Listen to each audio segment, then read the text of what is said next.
नमस्कार, आप देख रहे हैं सी टाइम्स। मैं हूं आपके साथ विवेक त्रिवेदी। आज हमारे साथ हैं मध्य प्रदेश महिला कांग्रेस की प्रदेशाध्यक्ष श्रीमती विभा पटेल, जो कि भोपाल से पूर्व महापौर भी हैं। आज हम उन्हीं से सवाल जवाब करेंगे और उनसे आपको रूबरू कराएंगे। मैम, बहुत बहुत स्वागत है आपका सी टाइम्स में। नमस्कार मैम, मेरा सबसे पहला क्वेश्चन आपसे है कि आज जो पीएसएम कॉलेज में पिछड़ा वर्ग महासम्मेलन का आयोजन हुआ, उसके विषय पर आपकी क्या राय है? देखिए, लंबे समय से पिछड़े वर्ग अपने अधिकारिता के लिए विभिन्न स्तरों पर मांग करते रहे हैं और ये आयोजन विभिन्न जगहों पर होते भी रहे हैं, क्योंकि जिस तरह से आप देखिए कि जो अधिकारिता आज पिछड़ा वर्ग को मिलनी चाहिए, जैसा कि हम मानते हैं कि जो आबादी है पिछड़े वर्ग की वो 54% से अधिक है मध्य प्रदेश में, लेकिन उसके बाद भी, इतनी बड़ी संख्या में होने के बाद भी आज तक पिछड़े वर्ग को वो अधिकारिता नहीं मिली जिसकी वो अधिकारिता है। आप नौकरियों में देखिए या आप चुनाव में देखिए, अगर माननीय राजीव जी नहीं होते और 73वां और 74वां संशोधन उन्होंने लागू नहीं किया होता तो पिछड़े वर्गों को कभी चुनाव lड़ने की अधिकारिता भी नहीं मिल पाती। जब राजीव जी ने ये आरक्षण लागू किया तो उसी का परिणाम ये हुआ कि पिछड़े वर्ग की मुझ जैसी महिला को चुनाव लड़ने का मौका भी मिला और मैं महापौर भी बनी। आप देखिए, उसके बाद आदरणीय अर्जुन सिंह जी ने जो उच्च शिक्षा में IIT, IIM इनमें आरक्षण किया तो उसके कारण ये हुआ, IAS, IPS, उसके नतीजे ये हुए कि आज पिछड़े वर्ग के बच्चे IAS बन रहे हैं, IPS बन रहे हैं, आरक्षण का लाभ उन्हें मिला तो वो अपनी योग्यता प्रमाणित कर पा रहे हैं। तो ये जो एक पिछड़े वर्गों की अधिकारिता पाने के लिए जो लड़ाई है, उसके लिए विभिन्न स्थानों पर आयोजन होते हैं, विचार विमर्श होता है और उसमें विभिन्न जो संगठन हैं वे सहभागिता दर्ज करते हैं। इसी के तारतम्य में ये भी आयोजन था और इसमें क्या होना था, क्या हो चुका और क्या होना चाहिए, इस पर विचार किया गया है। जी मैम। दूसरा क्वेश्चन मैम मेरा है कि OBC, SC, ST को लेकर भविष्य की क्या योजनाएं हैं, इसके बारे में आप क्या कहना चाहेंगी? देखिए, आज जिस तरह से अगर हम पिछड़े वर्ग की बात करें, SC, ST की बात करें, तो आरक्षण का लाभ इन्हें मिला तो, लेकिन कई स्थानों पर इस चीज़ को गलत इंटरप्रेट कर दिया जाता है और कहीं ना कहीं जो वास्तविक उनका अधिकार है उसका लाभ नहीं उठा पाते हैं। और जिस तरह से नौकरियों में आरक्षण जब लागू हुआ तो अगर हम देखें तो नौकरियों में पहले तो आरक्षण था ही नहीं जी। ये जब आरक्षण लागू हुआ उसके बाद से जो लोग नौकरियों में आए उनको हम ये मान सकते हैं कि पिछड़े वर्ग के आरक्षण का लाभ मिला।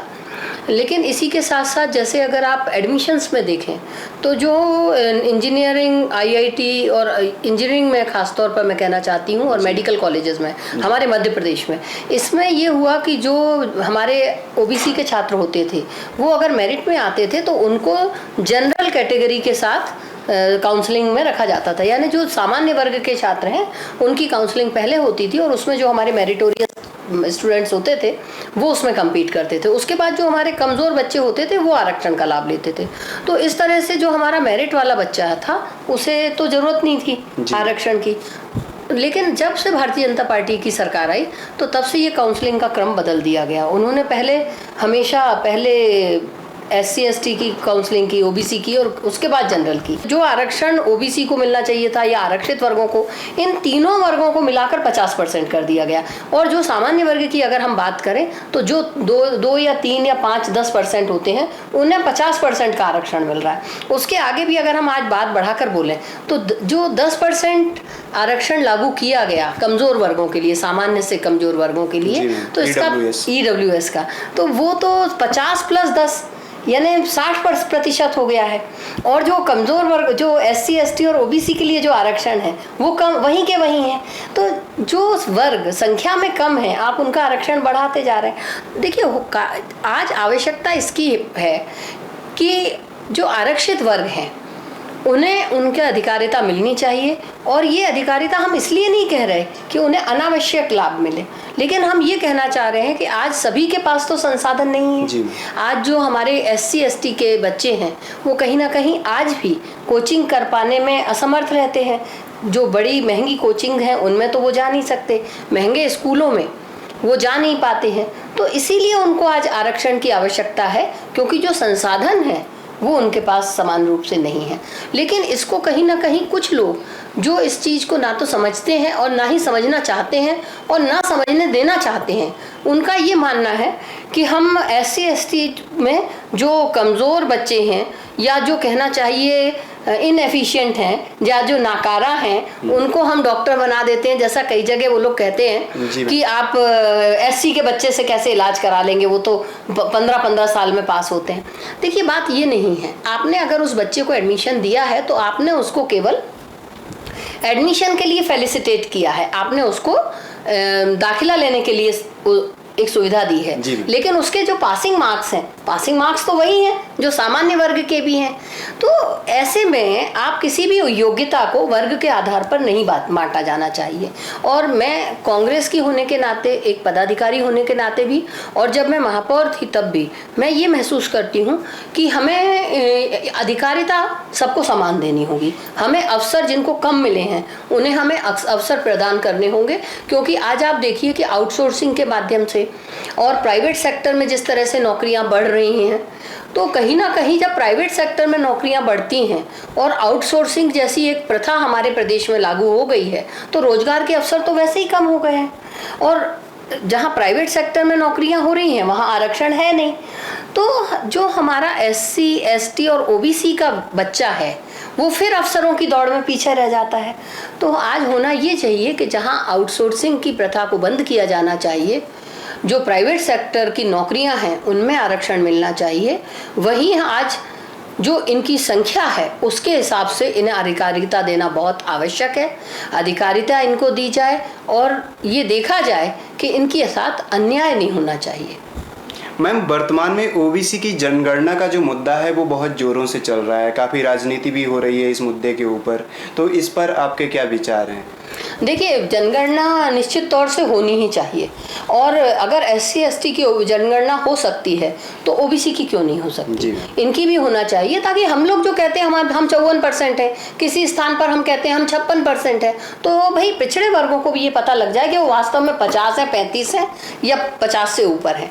और उसके बाद जो हमारी संख्या हो उसके हिसाब से पिछड़े वर्गों को अधिकार मिल जाए। तो जनगणना यदि एक बार हो जाएगी तो हम तो ये कहते हैं कि सामान्य वर्ग की भी हो, उनकी भी संख्या पता लग जाएगी कि हमें आखिर अधिकार हम किसी को दे रहे हैं तो किस प्रतिशत से दे रहे हैं, वो हैं वास्तव में कितने प्रतिशत। तो ये एक आवश्यक पहलू है और बात इसमें राजनीति करने का नहीं है। देखिए, ये जो बात है ये जब हमारा संविधान बना था तब से ये बात चर्चा में है। लेकिन कुछ हमारे ऐसे कारण रहे कि जो शासन में लोग रहे, या हम ये कहें कि जिन्होंने शासन किया, उनके सामने उस वक्त प्राथमिकताएं कुछ और थी। हमारा जब देश आज़ाद हुआ तो हमारी प्राथमिकता ये थी कि हम देश को उन्नति और प्रगति की दौड़ में जल्दी से जल्दी आगे बढ़ती हुई दुनिया के साथ कदमसाल करने में हम समर्थ रहें। तो उस वक्त उस पर ध्यान दिया गया। लेकिन अब ये समय आ चुका है जब सभी वर्ग ये समझते भी हैं, जानते भी हैं और आवश्यक भी है कि उन्हें उनकी संख्या के हिसाब से अधिकारिता मिलनी ही चाहिए। मैम, जो वर्तमान में ज़्यादातर सेक्टर प्राइवेट हैं जो नौकरी प्रोवाइड कर रहे हैं, या जहाँ पे योग्यता के अनुसार नौकरी मिलती है, आरक्षण जहाँ पे बिल्कुल जीरो है ऐसा माना जाता है, तो उन जगहों पे आरक्षण होना चाहिए या फिर नहीं होना चाहिए? आपका इस पर क्या विचार है? देखिए, मेरा तो ये मानना है उन जगहों पर भी आरक्षण होना ही चाहिए। आपने अभी एक शब्द का उपयोग किया, योग्यता के आधार पर। जैसे मैम वो लोग कहते हैं ऐसा कि मैं उसी पर आ रही हूँ। देखिए, कहा ये जाता है योग्यता के आधार पर, लेकिन क्या आप इस बात को मान सकते हैं कि मैं तो नहीं मानती कि केवल भारतवर्ष में ही नहीं, विदेशों में भी जहाँ नौकरियां मिल रही हैं और जहाँ प्राइवेटाइजेशन एकदम अपने टॉप पर है, वहाँ पर भी योग्यता के आधार पर कोई चयन नहीं होता। हमारे यहाँ सिफारिश कही जाती है, वहाँ पर लाइजनिंग कहते हैं। तो बात यही है कि योग्यता तो अपनी जगह होती है, लेकिन कहीं ना कहीं जब हमारे संपर्क होते हैं विदेशों में, उसको वो संपर्क के आधार पर नौकरी पाना कहते हैं, तो सिफारिश की बात नहीं होती। लेकिन मेरा तो ये मानना है कि जब तक हम प्राइवेट सेक्टर में भी जब तक नौकरियां हम आरक्षण नहीं लागू करेंगे तब तक हम सभी को अधिकारिता नहीं दे सकते। क्योंकि आजकल आप देखिए सरकारी नौकरियां तो निकल ही नहीं रही हैं। प्राइवेट सेक्टर में जिस तेजी के साथ नौकरियां बढ़ती जा रही हैं, जब तक हम उन्हें इस चीज़ के लिए बाध्य नहीं करेंगे या हम उन्हें इस बात के लिए मनाएंगे नहीं कि मध्य प्रदेश में जो प्राइवेट सेक्टर में नौकरियां हम निकलें उनमें आरक्षण लागू हो, तो सही मायने में हम मध्य प्रदेश के वासियों के साथ न्याय नहीं कर पाएंगे। देखिए, मध्य प्रदेश का जो निवासी है उसके साथ न्याय होना बहुत आवश्यक है। आप देखिए, हमारे यहाँ जो पीएससी का एग्ज़ाम होता था, बच्चों को शायद इस चीज़ का ज्ञान नहीं है, लेकिन पीएससी में एक यहाँ का निवासी होना आवश्यक होता था। लेकिन जब से भारतीय जनता पार्टी की सरकार आई, उन्होंने यहाँ पर पीएससी में मध्य प्रदेश का निवासी होने की जो बाध्यता थी वो समाप्त कर दी। इसी तरह उन्होंने इंजीनियरिंग में भी यहाँ का निवासी होने की जो एसेंशियलिटी थी उसको उन्होंने समाप्त कर दिया है। लेकिन जब हमारा बच्चा दूसरे प्रदेश में जाता है तो वहाँ का सर्टिफिकेट मांगा जाता है, यानी हमारे बच्चे को वहाँ प्राथमिकता पर एडमिशन नहीं मिलता है। लेकिन जब दूसरे प्रदेश के बच्चे हमारे यहाँ आते हैं तो उनसे सर्टिफिकेट मांगा ही नहीं जाता, तो उन्हें हमारे यहाँ एडमिशन मिल जाता है। तो हमारा जो बच्चा यहाँ पढ़ रहा है, एक तो संसाधनों की कमी, सुविधाएं उसे मिल नहीं पा रही हैं, और दूसरा उसे कम्पीट करना पड़ रहा है अन्य विकसित प्रदेशों के साथ। तो जब हमारे बच्चे को दोहरी मार झेलनी पड़ रही है तो आप उसे कैसे सुविधा संपन्न बनाएंगे, कैसे आप उसके अधिकार उसे दिला पाएंगे। तो इसीलिए ये आवश्यक है कि प्राइवेट सेक्टर की नौकरियों में आरक्षण होना ही चाहिए। मैम, वर्तमान में जो मध्य प्रदेश में महिलाओं की स्थिति है, इसके ऊपर आपकी क्या राय है? आप इसे किस तरह से देखते हैं? आज मध्य प्रदेश में महिलाएं निश्चित तौर से अपना स्थान बना ही रही हैं, और राजीव जी ने जब महिलाओं को अधिकार दिया चुनाव लड़ने का, तो आपको आश्चर्य होगा कि 33% महिलाओं के लिए स्थान आरक्षित थे, लेकिन 40% महिलाएं चुनाव भी लड़ी और चुनाव लड़कर जीती भी। आज जिस तरह से महिलाओं ने अपना स्थान बनाया है, अगर हम चुनावों की बात करें, राजनीतिक क्षेत्र में, नौकरियों में, तो वे निश्चित तौर से कहीं ना कहीं आगे बढ़ रही हैं। लेकिन फिर भी हम अगर ग्रामीण क्षेत्र का परिवेश देखें, पूरे प्रदेश को हम देखते हैं, तो आज मध्य प्रदेश जैसा महिला अत्याचार में आगे होता जा रहा है, तो कहीं ना कहीं बहुत ही दुखद पहलू है कि आज महिलाओं की स्थिति में जो सुधार होना चाहिए था वो नहीं हो पाया है। आज आवश्यकता है कि अगर हम महिलाओं में प्रशासनिक दक्षता उत्पन्न करते हैं तो उन्हें हमें एक ऐसा वातावरण देना पड़ेगा वर्क प्लेस पे भी, पढ़ने के स्थान पर भी, जहां वो अपने आप को सुरक्षित महसूस कर सकें। क्योंकि आज चाहे पिछड़े वर्ग की महिलाएं हों या सामान्य वर्ग की महिलाएं हों, दोनों को ही अपने हर स्थान पर जो संघर्ष करना पड़ता है, संघर्ष करके जो स्थान बनाना पड़ता है, उसमें अगर हम संघर्ष में कमी नहीं ला सकते तो महिला सही मायनों में अधिकार संपन्न नहीं बन पाती है। मैम, मेरा जो अगला और अंतिम क्वेश्चन है कि वर्तमान में जो प्राइवेट सेक्टर्स किए जा रहे हैं, गवर्नमेंट सेक्टर जितने हैं, उन्हें धीरे धीरे प्राइवेटाइजेशन किया जा रहा है उनमें, इसके ऊपर आप अपनी क्या राय देंगी? देखिए, जो गवर्नमेंट के सेक्टर्स थे उन्हें प्राइवेटाइज बिल्कुल भी नहीं करना चाहिए। जब हमारा देश आज़ाद हुआ था उस वक्त हमारे जो देश की आप देखिए कि हम जब आज़ाद हुए उस वक्त हमारे देश में कुछ भी नहीं बनता था। लेकिन जब आदरणीय जवाहरलाल नेहरू जी प्रधानमंत्री बने, उनका नज़रिया था पूरा विश्वव्यापी था। उन्होंने जहां भाखड़ा नंगल डैम की शुरुआत की, वहीं उन्होंने ये भी देखा कि भिलाई जैसे शुद्ध आदिवासी क्षेत्र में उन्होंने भिलाई स्टील प्लांट लगाया, नेपा नगर में फैक्ट्रियां स्थापित हुई। तो उसका उद्देश्य यही था कि वहाँ का जो क्षेत्रीय व्यक्ति था उसे रोजगार मिलता था और उन्नति होती थी। आज आप अगर इन चीज़ों को, इन सेक्टर्स को अगर प्राइवेट हाथों में बेच देंगे तो निश्चित तौर से हम कहीं ना कहीं फिर वही ईस्ट इंडिया कंपनी के समय में पहुँच जाएंगे, जब एक कंपनी का शासन पूरे देश में था। कुछ पूंजीपति लोग होंगे जिसके पास ज़्यादा पूंजी, वही अधिकार रख लेगा।